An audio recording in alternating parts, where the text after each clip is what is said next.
आफ्नो श्रीमान भूपेन्द्र र आफ्नो श्रीमान भूपेन्द्रको घर परिवारले आफूलाई नस्वीकार्दै पनि आखिर भुन्टी किन भूपेन्द्रलाई माया गरेर त्यही घरमा बसिरहेकी छिन् त?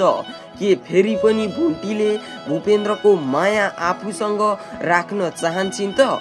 फेरि पनि भुन्टीले भूपेन्द्रको त्यो अन्याय अत्याचार फेरि सहन सक्छिन् होला त?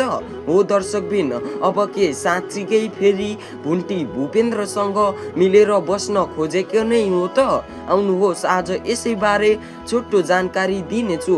हो दर्शकबिन, पछिल्लो समयमा भूपेन्द्र र भूपेन्द्रको घर परिवारले भुन्टीमाथि गरेको त्यो अन्याय अत्याचार सहन नसकेर भुन्टी र भुन्टीको माइती परिवार मिलेर भुन्टीलाई भूपेन्द्र र भुन्टीको सम्बन्ध छुट्याएका थिए र भुन्टी पनि त्यो भूपेन्द्रको घर छाडेर अन्तै हिँडेकी थिइन् र आफ्नो माइती परिवारमा गएर बसेकी थिइन्। तर यति बेला भूपेन्द्र बिरामी परिसकेपछि, भूपेन्द्रलाई ठुलो चोट लागिसकेपछि भुन्टी भने फेरि पनि त्यही भूपेन्द्रलाई स्याहार सुसार गर्नका लागि आएको देख्न सकिन्छ।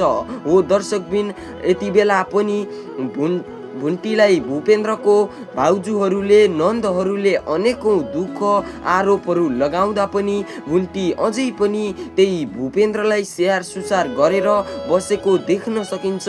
हो दर्शकबिन, यो सबै कुरा भुन्टीले सहनु हुँदैन र भुन्टीले भूपेन्द्रलाई छिटोभन्दा छिटो छाडेर अर्कै केटासँग विवाह गरेर बस्नुपर्छ भन्ने हामीहरूको मनमा लागेको छ। तर के साँच्चीकै भुन्टी फेरि पनि भूपेन्द्रलाई अँगाल्न चाहन्छन् होला त? फेरि पनि भुन्टीले पहिलेकै जस्तो नै दुःख पाउने नै हुन् त? आउनुहोस् हामीहरूले सोचेको कुरा पुरा हुन्छ कि हुँदैन त? हो दर्शकबिन, यति बेलामा कथामा नयाँ मोड आए तापनि भुन्टीले आफ्नो पहिले विवाह गर्दाखेरि आएको केटा अर्थात् मास्टर यति बेला फेरि पनि त्यही बाटामा भेटिएको देख्न सकिन्छ।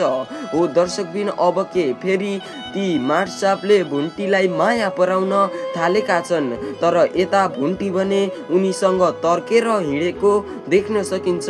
हो दर्शकबिन, पक्कै पनि अब त भुन्टीले त्यही केटासँग विवाह गरेर घरजम बसाएमा भुन्टीको जीवन बन्नेछ भन्ने हामीहरूलाई लागेको छ। तर पनि भुन्टीले फेरि त्यही भूपेन्द्रलाई नै स्वीकार्ने भनेर यति बेला भूपेन्द्रलाई स्याहार सुसार गरेको देख्न सकिन्छ। पक्कै पनि दर्शकबिन, यस्तो कदापि हुनु हुँदैन, किनभने भुन्टीले फेरि पनि पहिलेको जस्तो दुःखहरू पाउनु हुँदैन। भूपेन्द्रले जति जे गरे पनि भुन्टीलाई सुख दिन सक्दैनन्। भुन्टीले अब सुख पाउनको लागि अर्को विवाह गर्नुपर्छ। हो दर्शकबिन, हामीहरूले चाहेको कुरा छिटोभन्दा छिटो सिरियलमा देखाउनुपर्छ भन्ने चाहनुहुन्छ भने हाम्रो यस भिडियोलाई एक लाइक गरेर च्यानललाई सब्स्क्राइब गर्न भने अवश्य पनि नभुल्नुहोला है त दर्शकबिन।